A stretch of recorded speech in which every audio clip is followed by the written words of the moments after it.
Olá, alunos do ensino médio do primeiro ano. Hoje nós vamos trabalhar nesta videoaula o conceito de substância pura e misturas.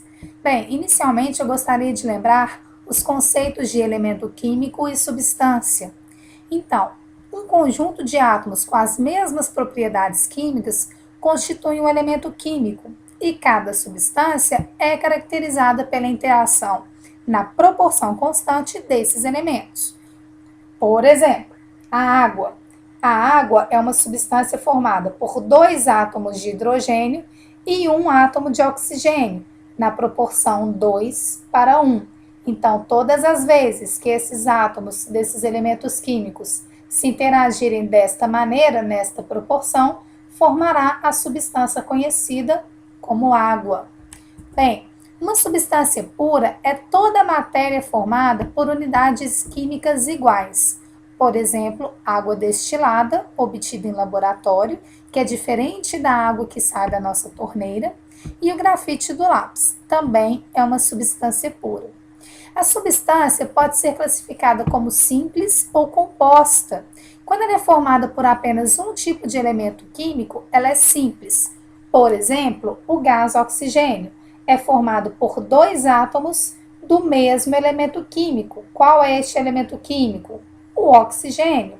Diferente da água, por exemplo, que é considerada uma substância composta, porque ela apresenta dois átomos de hidrogênio e um átomo de oxigênio, portanto, eles são de elementos químicos diferentes, caracterizando aí uma substância composta.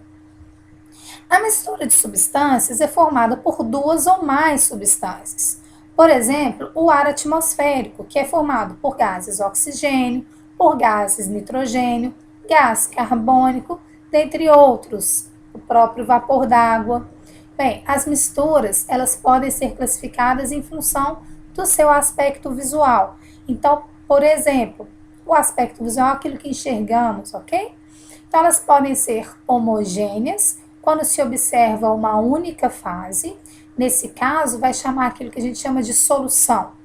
Ou então, as misturas elas podem ser heterogêneas, quando se observa mais de uma fase com características diferentes. Então, vamos dar um exemplo inicialmente de uma solução, que seria uma mistura homogênea. Então, aqui no nosso desenho, existe uma substância, ou melhor, uma mistura de duas substâncias, que são a água e o açúcar. O açúcar se dissolve na água, portanto, ele desaparece e aí forma-se uma mistura homogênea. Nós enxergamos apenas uma fase líquida, que é a solução. No caso das misturas heterogêneas, elas podem acontecer,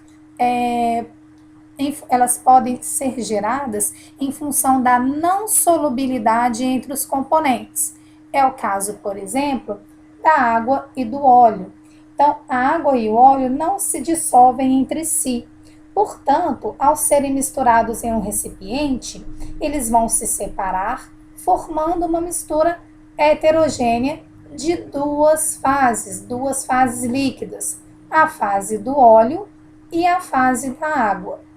Bem, uma observação: as substâncias puras também podem formar um sistema heterogêneo. De que forma? Se elas estiverem em estado físico diferente.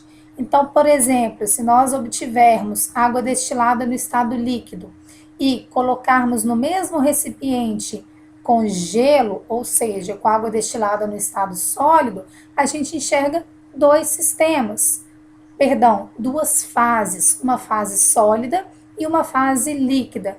Nesse caso, é um sistema heterogêneo formado apenas por um tipo de substância, que é a água. Bem, resumindo, a matéria pode se apresentar na forma de substâncias puras, que podem ser simples ou compostas, ou na forma de misturas, que podem ser homogêneas ou heterogêneas, dependendo do número de fases do sistema. Para finalizar, eu gostaria de conceituar sistema, que foi um termo que eu utilizei bastante nesse texto, neste vídeo. Bem, sistema é qualquer porção do universo que pode ser submetida à observação. Nos estudos da química, os componentes que compõem o sistema em geral são diferentes substâncias químicas. Por exemplo, se nós colocarmos no recipiente 3 componentes, água, sal e areia, nós vamos ter um sistema com 3 componentes, só que com 2 fases. Por quê? A água e o sal dissolve na água, ok? Mas a areia não. Portanto, a gente vai enxergar uma solução líquida e uma fase sólida, que é da areia, ok? Bem, agora vocês têm condição de fazer a leitura dos textos do livro nas páginas 17 a 20 e responder as questões das páginas 21 e 22. Bons estudos para vocês, um beijo!